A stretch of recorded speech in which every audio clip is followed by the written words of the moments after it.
रामाय रामभद्राय रामचंद्राय वेदसे रघुनाथाय नाथाय सीताय पतये नमः. Sundarakand, chapter number 13, the continuation of the despair of Maruti. The recitation begins now. Then Maruti roused himself and with the speed of thought sprang upon the walls of the fort adorned with sapphires and stood there gazing into the town and beyond. He resembled a flash of lightning playing through the dark clouds. His search through the palaces of Ravana having proved futile, he fell into the following train of thought. The commands of my Lord Rama are upon my head and eyes, and I have, to my heart's content, gone through this capital of Ravana, but have failed to come upon the Lady Sita of perfect grace, form, and beauty. Ponds, pools, tanks, lakes, canals, rivulets, streams, marshy forests, brushwood hills, I have carefully searched them one and all. But alas, the Lady Janaki is not there. Now I bethink myself of the pregnant words of Sampati, the mighty vulture. Sita sits in the house of Ravana, behold her there. He saw her with his clear eye and has spoken the truth. But how is it that I did not come upon her? Dare I whisper into my soul that the Lady Janaki was dazzled with Ravana's black heart and was driven by passion into his arms? Is she to be spoken in the same breath as the other specimens of womanhood? Is she not the scion of the glorious house of Videha, the fountain of yagas and yajnas and science of the Supreme Lord? Was she not born in that sacred town of Mithila, hallowed by the presence of the noble Shatananda, Yajnavalka, and other God-taught sages? Is she not the daughter of King Janaka, whom great sages come to as pupils? Was she born of mortal parents like others? Was she not brought into the view of the man by the point of the plough as it tore its course through the field of sacrifice? Now it may be that Ravana, in his course through the air with Sita in his arms, thought, by this time Rama would have come to the cottage. He would find it empty. Jatayu and the others on the way would have told him that I was taking away his wife. Now what will become of me should he choose to send his shafts after me? There is no place where I can escape it. Know I not what he did with my uncle Maricha? He might have quaked with mad terror and dropped Sita into the sea. Poor lady, she never had held till then the vast waste of water, where billows raised their heads and hissed mountain high to the mocking skies. Or it may be that her timid eyes beheld the crocodiles, sharks, whales, sea serpents, and other monsters of the deep, as she coursed with the speed of thought through the sky where abide the celestial hosts, and, mad with terror, she lost her senses and slipped from the arms of Ravana into the depths below. Or it may be that most delicately nurtured, she might have been most rudely crushed between the adamantine arms and chest of the mighty Ravana, and unable to keep her life breath in that mad course of his, died of suffocation. Or it may be that being a paragon of wifehood, she felt herself unspeakably defiled by the touch of another than her lord, and shrinking within herself, as it were, she slipped from him as he rose ever higher and higher above the sea. Or Ravana might have laid violent hands upon her to bend her to his will, and life is not dearer to her than honor. Then Ravana, in a fit of mad fury, would have made a very pleasant meal of the poor and lovely lady. Or his queens might have shared her delicate body among themselves, in that their cruelty was roused by this new arrival who threatened to oust them. Or she might have filled her heart with the divine image of my Lord Rama, his peerless beauty, his dear face that put to shame the moon in her full, and his lovely eyes that reminded one of the bloomy red lotus. Deeply absorbed in the contemplation thereof, she might have been filled with utter despair, and, all broken in spirit, she might have quit that tortured body of hers, crying out, Alas, it is not given to me the joy of beholding him again. Ha Rama, ha Lakshmana, ha Ayodhya. Now, fire upon me! It is crass ignorance to give heed to these foul surmises. It is no great thing for Ravana to take Sita to Lanka without the slightest inconvenience or discomfort to her. Again, fear and despair can never be spoken in the same breath as the Lady Janaki, born of a race of warriors and heroes whose hearts were as stern and unassailable even as the Himalayas. Again, Ravana dared not and could not work any harm to the Lady Sita, guarded as she is by the all-consuming flame of her wifely devotion. It is utter folly even to think that Ravana would have gorged himself upon the lovely body of Sita, seeing that he had lost his heart to her and made nothing of perpetuating this dreadful sin, absolutely regardless of the consequences of dangers and destruction to himself, his kingdom, his kith and kin, and his people. Nor would his queens ever dare to cast a look of malice or anger at the woman whom they knew was dearer to him than his very life. Nor is it likely that she would have sought death of herself under the misconception that her lord had forgotten her, or that it is beyond his might to lay low his foe, for she of all knows the innermost nature of Rama, his glory, his prowess, his strength, and his valor. Therefore, the Lady Sita lives, and she lives right here in this very island prison. But I'm sure that Ravana has hid her away in some utterly secretive place, even as a fowler would coop up a rare and most wonderful parrot.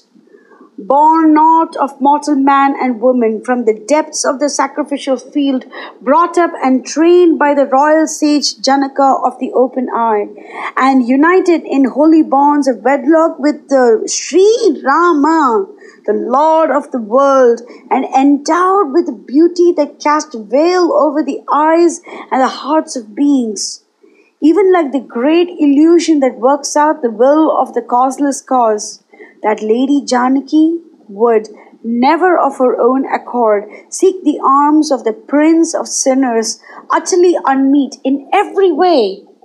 Has Ravana hid her from view beneath the earth? Now has she lost her head from the terror on her way here and dropped in that sea? Has she fallen a prey to grief and separation from the Lord of her heart? Now it is unspeakable folly to acquaint Rama with this terrible news, seeing that his heart and soul are centered in her. Illimitable danger and misfortune follow, should I speak the truth, but treachery and rank disloyalty grip me, should I keep it back. Alas, I am in an impenetrable fault and know not what to do, for these lines of action are conflicting.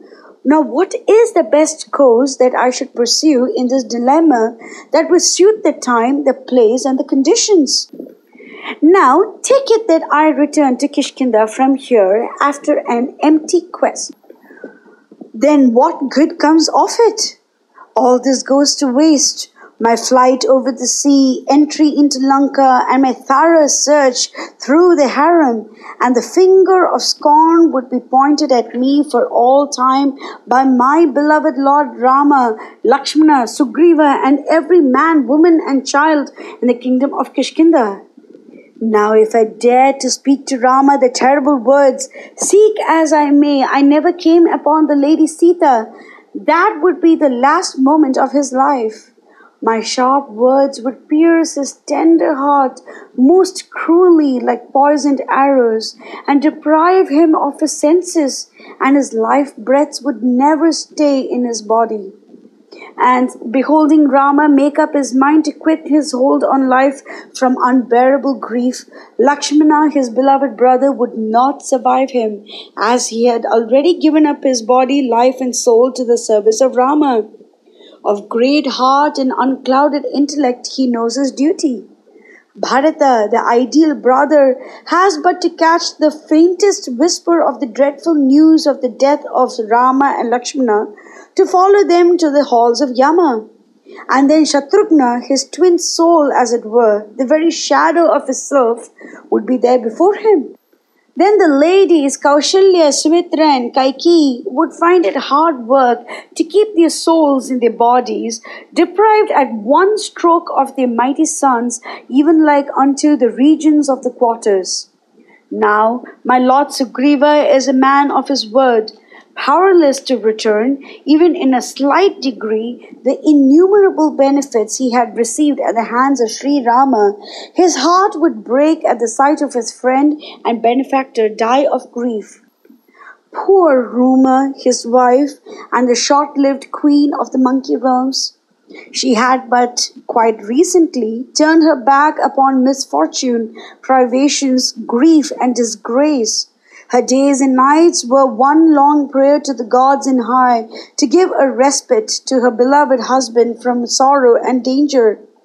Now that her cup of joy has been dashed rudely from her lips, her partner in joy and sorrow torn from her arms by cruel death, a living death of a despised widowhood stretches before her, dark and endless. A model wife she is, and no doubt of it. My Lord Vali is no more in the world of men to bring joy to the heart of his beloved Tara. She walks through life entuned in death, of peerless intellect and keen. She would not, in the very nature of things, survive the shock of being deprived of Vali and Sugriva at one stroke, as it were. What of Angada? Alas, he is sure to fall a victim to untimely death, orphaned of mother and father, deprived of his uncle, who was to him a second father.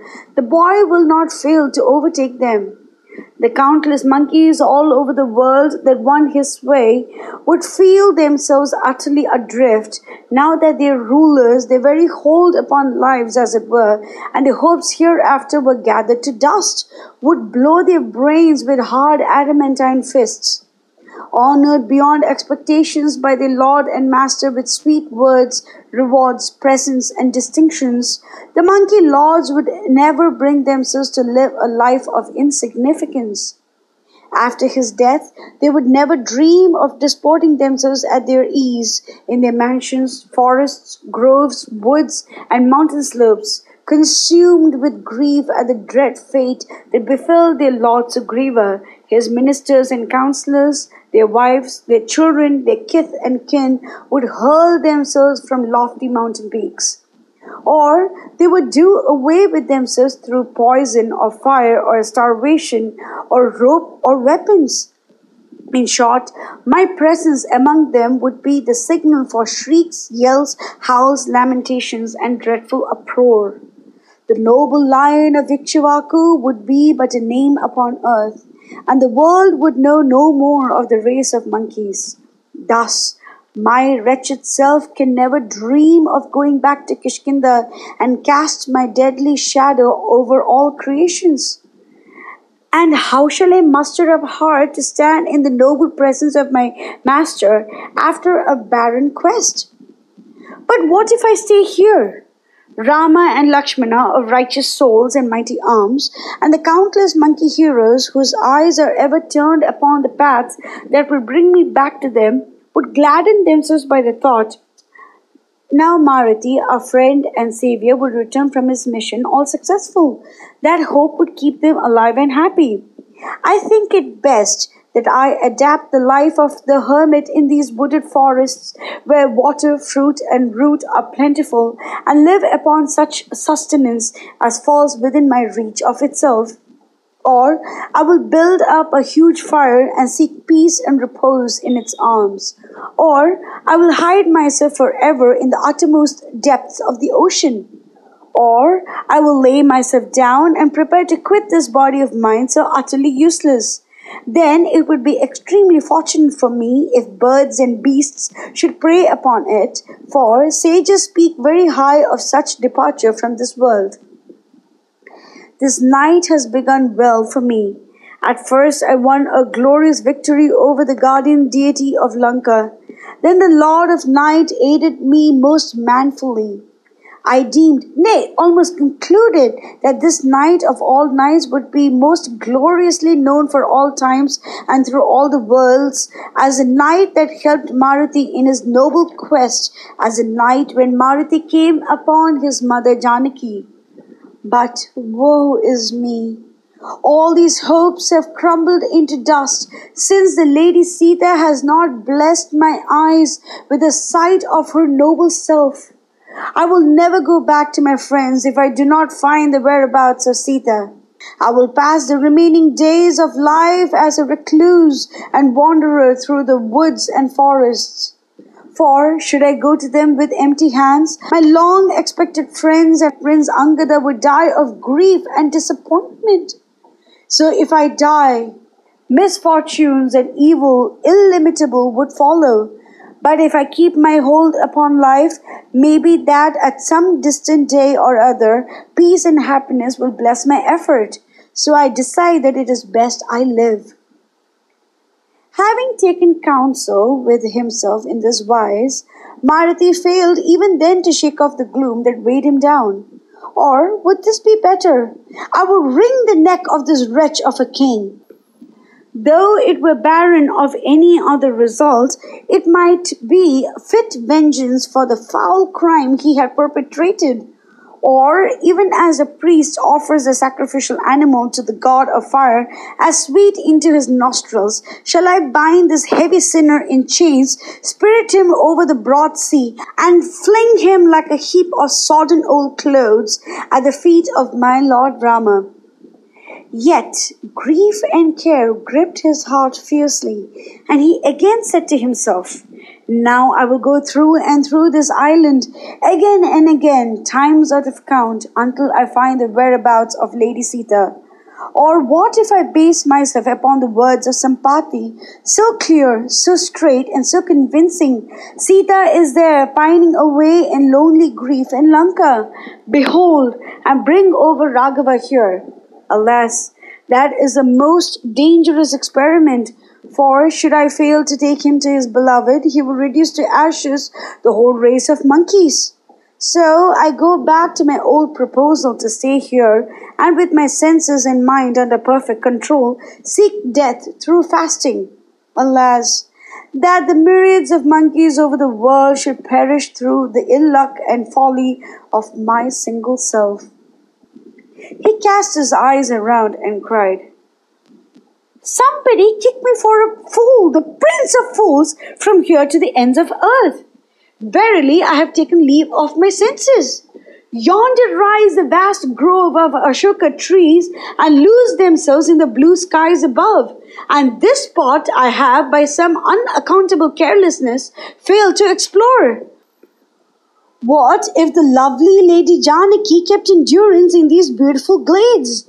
I will not allow a single moment to cross into the realms of the dark past.